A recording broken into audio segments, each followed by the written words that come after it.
Եթերում պաշտպանության նախարարության տեղեկատվության եւ հասարակայնության հետ կապերի վարչության Զինուշ հեռուստացրագրի կիրակնօրյա թողարկումն է։ Բարև ձեզ։ Ինչպես արդեն տեղեկացրել ենք, այս շաբաթ մեկնարկեց 2016 թվականի ուսումնական առաջին փուլը։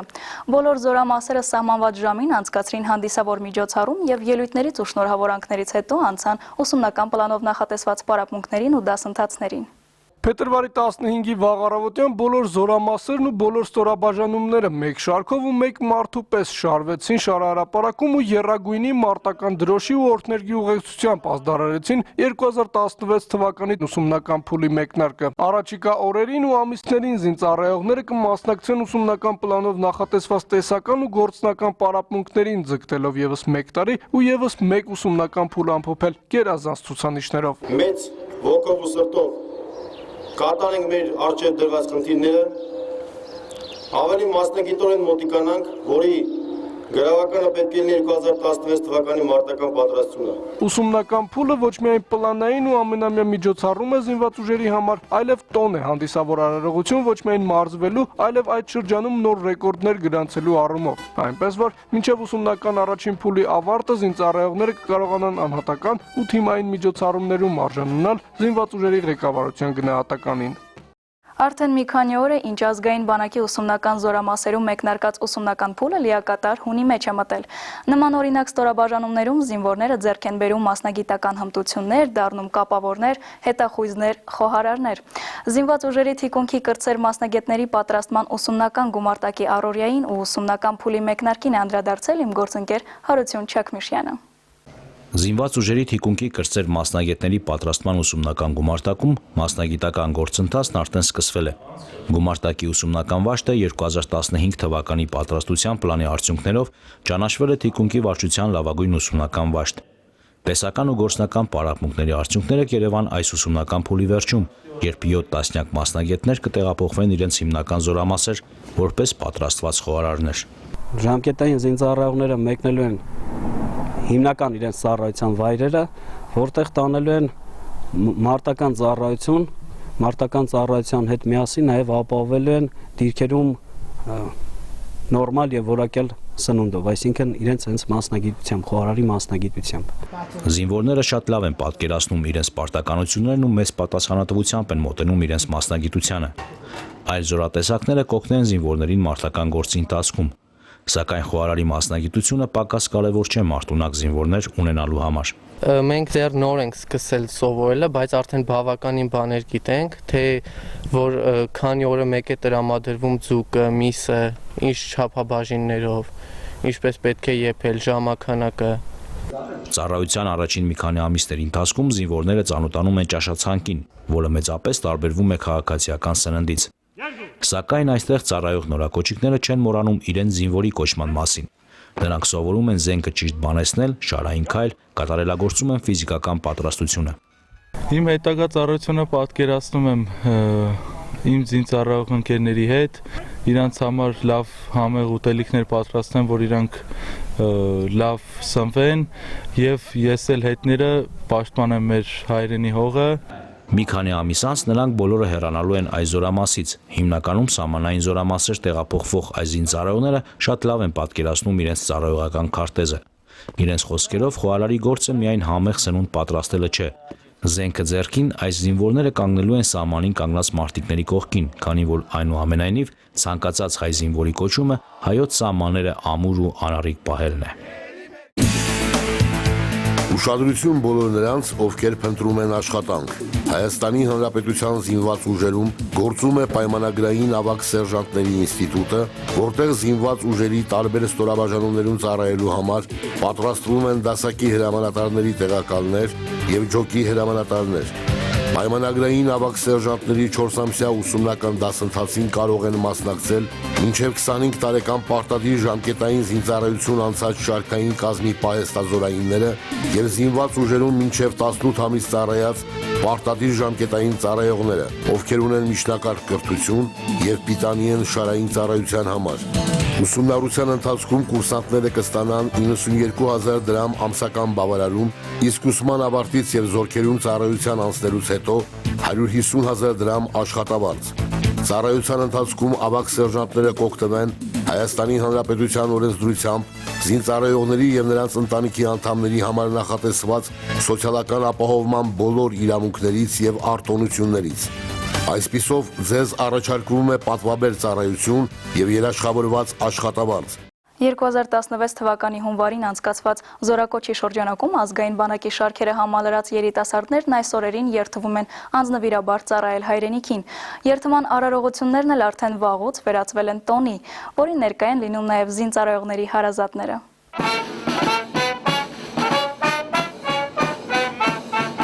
Հայրենիքի մերօրյա պաշտպաններն են, որ մայրաքաղաքի բնակիչների աչքի առաջ շարային քայլով մոտենում են Սուրբ Երրորդություն եկեղեցու տարածք, որտեղ էլ տեղի է ունենալու նրանց երթման արարողությունը։ Ես Հովհաննես Մեհրի Մխիթարյանս ծառայության անցնելով Հայաստանի Հանրապետության զինված ուժերում հանդիսավոր կերպով երթում եմ։ Զինծառայողների կողքին հմուտ սպաներն են առջևում հրամանատարը, հենց նրանք էլ ամեն ինչ արել են, որ այս իրադարձությունն անմոռանալի դառնա ոչ միայն զինվորական համազգեստ կրող երիտասարդների, այլև նրանց ծնողների ու ներկաների համար։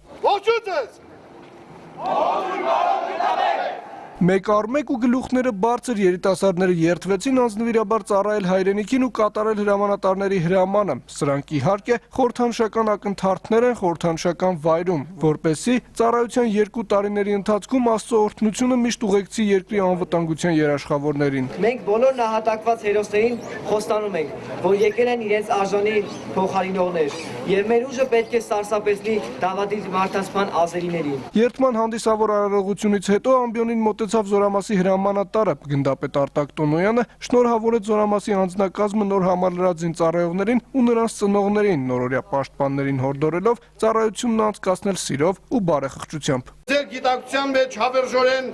ամրագրեք Գարեգին Նժդեի հետևյալ պատգամը։ Բավական չէ հիացիկ վերաբերմունք, անգամ պաշտամունք ունենալ դեպի անցյալ սերունդը, պետք է գերազանցել նրան։ Իբրև օրեք գերազանցեք ձեր նախորդներին, քանզի ով չի գերազանցում իր նախորդներին, նա անարգում է նրանց հիշատակը մեղանչելով ոգու զարգացման օրենքի դեմ։ Շնորհավորանքներին միացավ նաև հոգևոր սպասավորը խաղաղություն ու բարօրություն մաղթեց յուրաքանչյուր զինվորի, հիշեցնելով, որ պաշտպանում են հայրենի հողն ու ժողովրդին, սուրբ է նրանց առաքելությունը։ Ելույթներից ու շնորհավորանքներից հետո զինծառայողները խորանի առջև օրհնություն ստացան հոգևորականից, ման վառեցին ու օգտվելով ազատ արձակման իրավունքից տոնական օրվա մի մասն իրենց ծնողների հետ անցկացրին։ Հայրենական մեծ պատերազմում խորհրդային միության կերտած հաղթանակի գործում նշանակալից ավանդ ունեցավ նաև հայ ժողովուրդը։ Նացիստական Գերմանիայի դեմ վարած մարտական գործողություններում բազմաթիվ հայորդիներ խիզախության ու անձնազոհության համար արժանացան խորհրդային միության հերոսի կոչման, ստանձնեցին զինվորական բարձր պաշտոններ։ Նրանցից մեկն էլ խորհրդային միության զրահատանկային զորքերի մարշալ Համազազբ Բաբաջանյանն էր։ Նշենք նաև, որ փետրվարի 18-ին լրացավ փառապանծ հայորդու ծննդյան 110-րդ տարեդարձը։ Լեռնային արծիվ, երկաթե սև գեներալ, սև վագր։ Խորհրդային միության բանակի զինծառայողներին այս մականուններով էր հայտնի մարշալ Համազազբ Բաբաջանյանը։ Նա ծնվեց եւ հասակ առավ Չարդախլու գյուղում, որը նաև մարշալ Հովհաննես Բաղրամյանի բնօրանն է։ Զորակոչվելով խորհրդային բանակ, Համազազբ Բաբաջանյանը կարճ ժամանակահատվածում հմտացավ ռազմարվեստի մեջ։ Նշանակվելով տարբեր զինվորական պաշտոններում, Բաբաջանյանը առաջին մարտական մկրտությունը ստացավ 1939-ից 1940 թվականների ձմռանը սպիտակ ֆինների դեմ մղված մարտերում։ Այնուհետև նա փոխադրվեց 19-րդ բանակ, որի կազմում էլ 1941 թվականին տեղափոխվեց խորհրդային միության արևմտյան սահման։ Հենց այստեղ էլ ապագա մարշալը ներգրավվեց երկրորդ աշխարհամարտին։ 1942 թվականի գարնանը Համազազբ Բաբաջանյանը նշանակվեց արևմտյան ռազմաճակատի կազմում գործող 3-րդ մեքենայացված բրիգադի հրամանատար։ Ռազմաճակատի այդ հատվածում իր մարտական առաջադրանքները հաջողությամբ կատարելուց հետո 1943 թվականի ամռանը 3-րդ բրիգադը տեղափոխվեց Կուրսկի աղեղի հատված, որտեղ էլ Համազազբ Բաբաջանյանը համընդհանուր ճանաչում ձեռք բերեց իբրև զրահատանկային զորքերի տաղանդավոր հրամանատար։ Նրա ղեկավարած ստորաբաժանումը, որը գործում էր Բելգրադ-Խարկով ուղղությամբ, առաջին տանկային բանակի մյուս ստորաբաժանումների հետ ոչնչացրեց թշնամու մեծ քանակությամբ տեխնիկա եւ կենթանի ուժ։ Ուկրաինայի ազատագրման համար մղված մարտերում առաջին տանկային բանակի 20-րդ գվարդիական մեքենայացված բրիգադի հրամանատար գնդապետ Համազասպ Պապաջանյանը դնես տրգետի հմուտ կետանցման եւ մի շարք բնակավայրերի ազատագրման համար արժանացավ Խորհրդային Միության հերոսի կոչման։ 1975 թվականին Համազասպ Պապաջանյանին շնորհվեց զրահատանկային զորքերի գլխավոր մարշալի կոչում։ Իսկ 2 տարի անց նա կնքեց իր մահկանացուն, հետևում թողնելով զինվորականի հարուստ ու պատվաբեր կենսագրություն շարքային զինվորից մինչև մարշալ։ Փետրվարի 18-ին հայազգի մեծ զորավարի ծննդյան տարեդարձին նվիրված հուշ ցերեկույթ անցկացվեց Հայրենական մեծ պատերազմի վետերանների միությունում։ Միջոցառումը մեկնարկեց Հայաստանի Հանրապետության պետական օրհներգով, ինչից հետո վետերանների միության նախագահ գնդապետ Սիմոն Եսայանը հակիրճ ներկայացրեց Խորհրդային Միության զրահատանկային զորքերի գլխավոր մարշալ Համազասպ Պապաջանյանի կենսագրականը, նրա հաղթանակներն ու կյանքի հիշարժան դրվագները։ Միջոցառման ընթացքում նշվեց նաև, որ շուտով քաղաքամար Երևանի Ավան վարչական շրջանի պուրակներից մեկում կտեղադրվի մարշալի կիսանդրին։ Մայիսյան եռատոնին նվիրված միջոցառումների շրջանակում իրականացվող նախաձեռնության շնորհիվ մայրաքաղաքում կավելանա հայ զորականին արժևորող ևս մեկ հուշահամալիր։ Հուշարձանի տեղադրումը, անկասկած, կնպաստի նաև մատաղ սերնդի շրջանում ընդօրինակման արժանի ևս մեկ իրական հերոսի ներկայացմանը, նրա գործած սխրանքների ու անցած փառապանծ ուղու հավերժացմանը։ Գնդապետ Եսայանի ելույթի ավարտին բեմ բարձրացան Պաշտպանության նախարարության սպայի տան զորական համույթի զինծառայողները, ովքեր իրենց հայրենասիրական կատարումներով ոգևորեցին ու տոնական մթնոլորտով ապահովեցին մեծ հայրենականի փորձանուտով անցած վետերաններին։ Ուղիղ 22 տարի առաջ, փետրվարի 18-ին երկրորդ անգամ ու վերջնականապես ազատագրվեց Օմարի Լեռնանցքը։ Դա արդար իրավունքի վերահաստատման հայի ուժի ու անկոտրում կամքի դրսևորում էր, որը հավաստեց անգամ անհավասար պատերազմում հաղթանակն արդար կողմն է։ Դիտենք Ներսես Իվանյանի պատրաստած տեսանյութը։ 1994 թվականի հունվարի 11-ի առավոտյան ադրբեջանական զորքերը հուշտու հրետակոծությամբ հաղթեցին Արցախյան ռազմաճակատում հաստատված երկօրյա հարաբերական անդորը։ Մարտի մեջ մտավ հակառակորդի մեքենայացված կորպուսը։ Միաժամանակ գործում էին ռազմական օդուժը, հրահար հրետանին, հրասայլերը եւ այլ զինատեսակներ։ Այդուհանդերձ հակառակորդը նույնիսկ հսկայական կորուստների գնով իզորու չեղավ հասնել թեկուզ եւ աննշան հաջողության։ Փայլուն իրականացնելով պաշտպանական գործողությունը, հայկական բանակի ստորաբաժանումները հունվարի 12-ին անցան հակառակցման եւ ոչնչացրին թշնամու ռազմական հենակետերը Գորգան, Աշալի, Աբդուրռահմալու եւ Յուխարի Սերիդ Ախմեդլու բնակավայրերում։ Անտեսելով այդ ամենը, ադրբեջանական ռազմական գերատեսչությունը այդ օրերին դիմեց նոր արկածախնդրության։ Մարտական թատերաբեմը տեղափոխելով Սալահլի, Քենգերլի, Մարտակերտ Լեոնարխ, Մադախիս Օմար բնագից։ Առավել ծանր հատվածը Օմարի Լեռնանցքում էր։ Հունվարի վերջին իրավիճակը այստեղ շեշտակի սրվեց։ Ադրբեջանական զինուժին հաջողվեց Խարվաճարի ուղությամբ զարգացնել իր հարձակման գործողությունները եւ դուրս գալ Խարվաճարը Գյանջային կապող խճողու խաշմերուկ։ Ռազմաճակատում իրադրությունը շտկելու նպատակով Լեռնային Ղարաբաղի Հանրապետության Պաշտպանության բանակի հրամանատարությունը այդտեղ կենտրոնացրեց 3-րդ, 4-րդ, 5-րդ եւ կենտրոնական պաշտպանական շրջաններից ու 71-րդ եւ 54-րդ առանձին մոտորաձգային գումարտակներից ընտրված մի քանի հարվածային ստորաբաժանումներ։ Արդյունքում հունվարի 24-ին Խաշմերուկի մոտ ադրբեջանական զորքերի առաջխաղացումը կասեցվեց։ Այդ ընթացքում գործողություններ էին սկսվել նաեւ Մարտակերտի հերոստաշտարակի, արևելյան եւ հարավ-արևելյան մարտակցի ամբողջ երկայնքով, սակայն դրանք առավելապես ուշադրություն շեղելու նպատակ էին հետապնդում։ Կարևոր օղակը շարունակում էր մնալ հյուսիսային ուղղությունը։ Փետրվարի սկզբներին հայկական զորքերը սկսեցին Օմարի վնասազերծման գործողությունը։ Հակահարձակումն իրականացվեց հստակ եւ կտրուկ։ Մեկը մյուսի հետևից վերագրավեցին Օմարի տարածաշրջանում տեղակայված հակառակորդի ռազմական հենակետերը։ Փետրվարի 18-ի առավոտյան էլ Խարվաճարի հյուսիսային հատվածը, ներառյալ Օմարի Լեռնանցքը, ամբողջությամբ հայկական զինված ուժերի վերահսկողության ներքո էր։ Չնայած դրան, ադրբեջանական զինուժը շարունակում էր Օմարը հետ վերցնելու փորձերը։ Ապավինելով զրահատանկային ուժերին եւ հրետանու օժանդակությանը, նրանք դեռևս որոշ ժամանակ փորձում էին ճեղքել մեր զորքերի պաշտպանությունը, սակայն շնորհիվ նորաստեղծ ազգային բանակի զորատեսակների փոխգործունեության հակառակորդին թույլ չտրվեց հասնել իր նպատակին։ Ադրբեջանական կողմը այս անգամ գործի էր դրել իր ամբողջ ռազմական ներուժը։ Գրոհներ էին ձեռնարկվում եւ օդից եւ ցամաքից, սակայն ապարդյուն։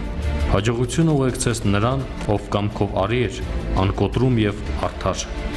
Օմարի համար մղված մարտական գործողություններից հետո հակառակորդը իր դավադիր հարձակումներով այդպես էլ չկարողացավ ընկնել հայ մարտիկներին։ Հաջողությունները մեկը մյուսի հետևից գրանցվում էին մեր օգտին, եւ հակառակորդը ընկրկեց։ Մայիսին էլ կնքվեց զինադադարի համաձայնագիրը։ Շարունակում ենք թողարկումը։ Ավարտական դպրոցականներն այս շրջանում սկսում են կողմնորոշվել իրենց մասնագիտության ընտրության հարցում, փորձելով իրենց պատանեկան երազանքը զինվորական դառնալը դարձնել իրականություն։ Ըստ այդմ մենք էլ փորձենք մասնագիտության ընտրության առումով աջակցել ավարտական դպրոցականներին։ Եվ ահա մեր նկարահանող խումբն այս շաբաթ եղել է Պաշտպանության նախարարության մարշալ Արմենակ Խամփերյանցի անվան ռազմաավիացիոն ինստիտուտում, մեկ օր կուրսանտների առօրյայի մասնակիցը դառնալով։ Զոհրաբը Մարշալ Խամփերյանցի անվան ռազմական ավիացիոն ինստիտուտի ապագա շրջանավարտ է, գերազանցիկ կուրսանտ է ու բուհի սիրելին։ Շուտով կավարտի ուսումն ու կանցնի ծառայության իր գիտելիքները ներդնելով զինված ուժերի մարտունակության բարձրացման գործում։ Մանկության երազանքս է եղել դառնալ մոթաչու եւ համատեղել է զինվորական մասնագիտության հետ, դա առավել մեծ պատիվ է բոլոր հայերի համար եւ հայ երիտասարդների համար։ Մասնագիտության ընտրության ու հատկապես զինվորական դառնալու պատճառը ոչ միայն նրա նախասիրություններ ու երազանքը, այլև աշխարհագրական դիրքը, որ ստիպեց գալ Երևան, սովորել ռազմաուսումնական բուհում եւ ստանալ օդաչուի մասնագիտություն։ Ծնվել եւ մանկությունս անց եմ կացրել Սահմանամերձ գոտում, Տավուշի մարզում եւ անմիջական շփման գծում հակառակորդի հետ միշտ լսել եմ նրանց եւ մեր ուժերի միջև փոխհրաձգության ձայները եւ այդ ռազմական իրավիճակը մեծ ազդեցություն է ունեցել իմ ընտրության վրա նաեւ։ Սա իրենց լսարանն է, որտեղ յուրացնում են, այսպես ասած, երկնքի պահպանության ռազմարվեստը։ Փորձառու դասախոսներն ու սպաները կուրսանտներին են փոխանցում անհրաժեշտ գիտելիքները, որոնք էլ հետագայում նպաստում են ավիացիայի ոլորտում նրանց հաջողություններին ու մասնագիտական վերելքին։ Այստեղ կան համապատասխանատվական բազա, պաստառներ, մակետ, քարտեզներ, որոնք մեզ համար բավարար են այդ առարկաները ուսուցանելու եւ մասնագիտություն ձեռք բերելու համար։ Զոհրաբի հետ անցկացրած մեկ օրը բավարար է ինստիտուտի առօրյայի ու կրթական ծրագրի մասին պատկերացում կազմելու համար։ Տեսական գիտելիքները վերևում են, գործնական պարապմունքներն էլ անցկացնում են հատուկ կահավորված սենյակներում։ Կոնկրետ օդաչուների համար մենք 6 ամսյա գործնական պարապմունքներ, որի ընթացքում կատարում ենք թռիչքներ, ուսումնական թռիչքներ եւ այստեղ արդեն ավարտելուց մենք ամբողջովին պատրաստ ենք համալրելու զինված ուժերի համապատասխան ստորաբաժանումները։ Ռազմաավիացիոն ինստիտուտում ուղղաթիռի ճիշտ ղեկավարումն ու թռիչքի գերազանց իրականացումը գերակա պայման է, սակայն կարևոր է, որ յուրաքանչյուր կուրսանտ նաև հակաօդային պաշտպանության դասերն անցնի, որպեսզի հարկ եղած դեպքում նաև խուսափի անցանկալի զարգացումներից կամ օգնության հասնի զինակից ընկերներին։ Ինստիտուտում բոլոր մասնագիտությունների կուրսանտները ծանոթանում են հակաօդային պաշտպանության զենքերին, ինչը կարևոր է հատկապես ավիացիայի մասնագետների համար, որպեսզի ծանոթ լինեն հակառակորդի հակաօդային պաշտպանության միջոցներին։ Հաջորդ կանգառն ուսումնական երկրորդ մասնաշենքում է տեխնիկական սպասարկման լսարանում։ Սա հատուկ վայր է, որտեղ փորձառու մասնագետները մարզանին ներկայացնում են կարևոր նշանակության սպառազինության օգտագործման ու սպասարկման մանրամասները։ Այս մասնաշենքում մենք ծանոթանում ենք տեխնիկան եւ սպառազինությունը շահագործելու կանոններին եւ նրբություններին, ինչը մեզ թույլ է տալիս արդեն մեր համապատասխան զորամասերում ամբողջությամբ պատրաստ ներգրավել զինվորական ծառայության մեջ։ Կուրսանտներն այստեղ ունեն նաև հանգստի ու լրացուցիչ գիտելիքներ ձեռք բերելու ժամանակ, որը կարելի է օգտագործել գրադարանում։ Զոհրաբն այստեղ ընկերների հետ հաճախ է գեղարվեստական գրքեր ընթերցում, կահավորված ու գրականությամբ հագեցած սրահում կարելի է հարստացնել աշխարհայացքը։ Ուսումնական պրոցեսի համար անհրաժեշտ ուսումնական գրականությունը, ինչպես նաև գեղարվեստական գրականությունը հագեցած է մեր գրադարանում եւ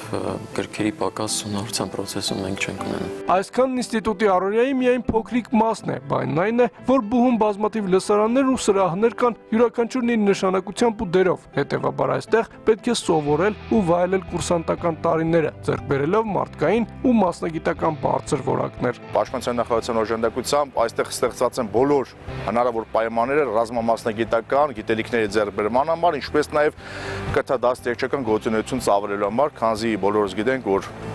մեր գերակախնդիրը ոչ միայն լավ մասնագետ ունենան, այլև հայեցի, հայնասերովքով դաստիարակված հզոր անհատականություններ եւ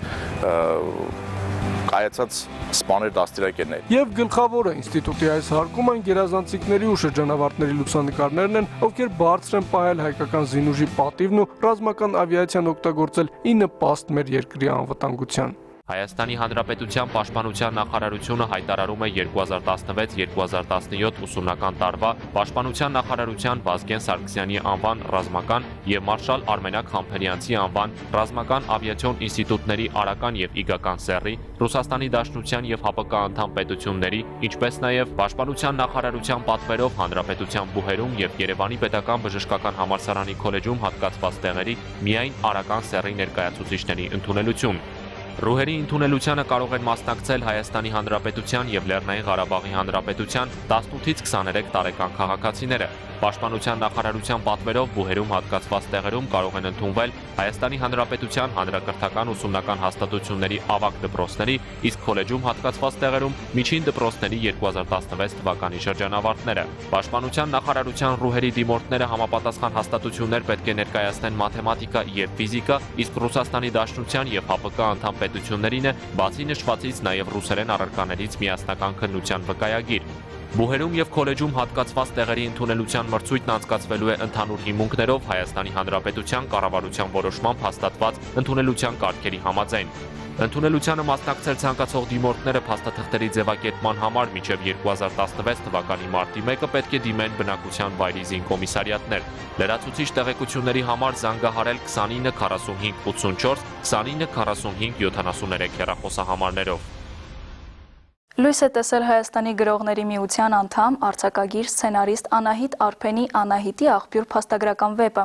որի հերոսներն Արցախյան ազատամարտում հերոսաբար զոհված կամավորականներն են։ Վեպի լույս ընծայման կապակցությամբ մեր նկարը հանող խմբերից մեկը հանդիպել է հեղինակին։ Մի շարք արձակ գործերի եւ պատմվածքների հեղինակ, սցենարիստ Անահիտ Արփենը հաճախ է լինում Եղիշե Չարենցի անվան գրականության եւ արվեստի թանգարանում։ Յուրաքանչյուր հայ գրողի համար թանգարանի ցուցասրահները մեր մեծերի ոգեղեն կերպարներով տոգորվելու ու ոգեշնչվելու անսպառ աղբյուր են։ Այստեղ զգում ես Հովանես Թումանյանի, Եղիշե Չարենցի, Ավետիք Իսահակյանի, Շիրվանզադեի, Սփյուռքահայ բանաստեղծների խորհուրդը ու ներկայությունը։ Եվ բոլորովին էլ պատահական չէ, որ արձակագրի Անահիտի աղբյուր փաստագրական վեպի շնորհանդեսը տեղի է ունեցել գրականության եւ արվեստի թանգարանում։ Իրական դեպքերի եւ կերպարների, Արցախյան ազատամարտի նվիրյալների ճակատագրերի վրա հիմնված գիրքը 3 տարուց ավելի տևած աշխատանքի արդյունք է։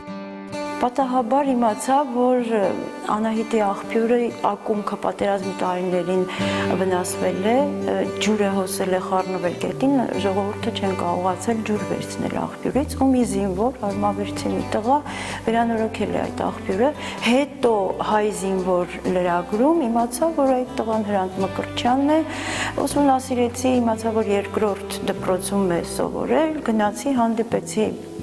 ուսուցիչների հետ եւ հասկացա, որ ես գտել եմ իմ հերոսին։ Այս գրքի Անահիտի աղբյուրը գրքի գլխավոր կերպարի ամենակարևոր հատկանիշը ինչն է, որ ինքը ոգեշնչում էր մարդկանց։ Իր կերպարը ինձ ոգեշնչեց եւ մի ամբողջ վեպ ստեղծվեց։ Ինքը ոգեշնչեց ընկերներին տարավ մարտի։ Ինքը ոգեշնչել իհարկե իր զոհվելուց հետո հացեցի Մարգարիտա Սարգսյան անունով աղջիկ կար, որը երդվեց, որ ինքը պիտի վրեժխնդիր լինի, ու դրանից հետո, երբ որ կանոնավոր բանակ ստեղծվեց արդեն, ինքը սեպտեմբերին մտել է աղջիկների ջոկատ ու դարձել է հայտնի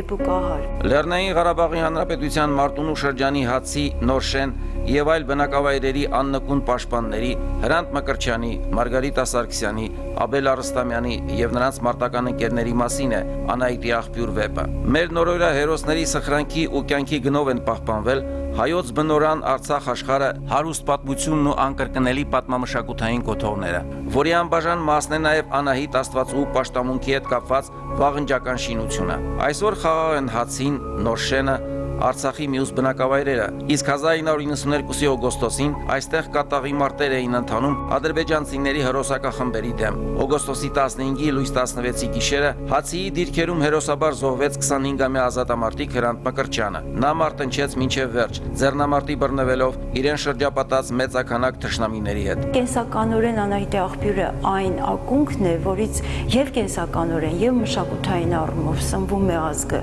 եւ այն արժեքը հանուն որի մենք պայքարում ենք, մեր քաջորդիները զոհվում են պատերազմում հանուն այդ արժեքների եւ մեր ինքնությունը պահպանելու համար ու ի պաշտպանություն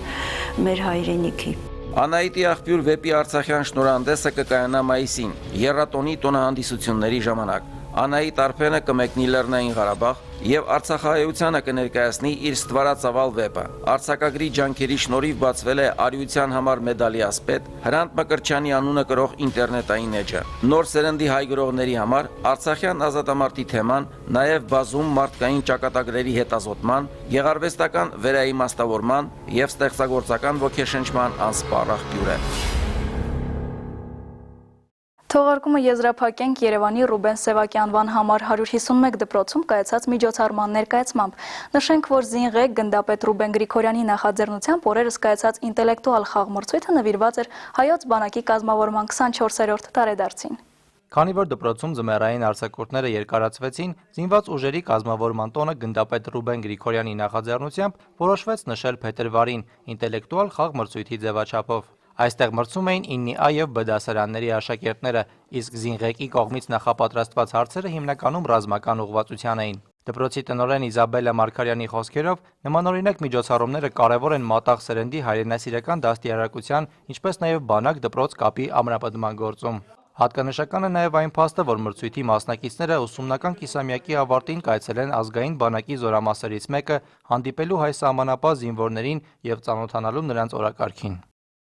Այսօրվա համար նախատեսել էինք այսքանը, բանակային կյանքի լրահոսին կարող եք ծանոթանալ նաև Պաշտպանության նախարարության 3w.mil.am պաշտոնական կայքի և 3w.հայզինվոր.am կայքի էջերում։ Մնացեք խաղաղությամբ և մինչ նոր հանդիպում։